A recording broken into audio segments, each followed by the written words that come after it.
আল্লাহর নবী বলেন, ওয়ালা রাসূলুল্লাহ সাল্লাল্লাহু আলাইহি ওয়াসাল্লাম ইয়াদা কাওলা যুর ওয়াল আমাল বিহি ফালাইসা লিল্লাহি হাজাতুন আইয়াদা তাআমুহু ওয়া শারাবুহু, রাহুল বুখারী। যে ব্যক্তি সিয়াম পালন করলো কিন্তু যাবতীয় অশ্লীল কার্যকলাপ থেকে নিজেকে পরিত্যাগ করতে পারলো না, দূরে রাখতে পারলো না, তার সিয়াম রাখা আর না রাখা সমান ব্যাপার। তাহলে আপনাকে বুঝতে হবে, এটা বুখারী শরীফের হাদিস।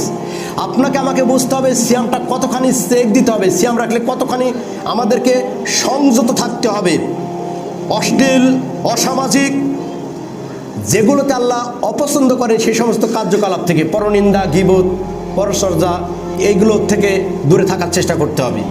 আমরা বসে গেলেই তো পরনিন্দা শুরু করে দিই, মারামারি শুরু করে দিই। রমজান মাসে মেডিকেল বন্ধ নাই, রমজান মাসে মেরে মেরে মানুষগুলোকে মেডিকেলে পাঠানো হচ্ছে। যার শক্তি বেশি, যার অর্থ বেশি, যার লয় লস্কর বেশি। আমার 11টা ভাই, ও আমাকে ধাক্কা দেবে, ও আমার বিরুদ্ধে কথা কবে, ধর মার। না ভাই, এমনটি করা যাবে না।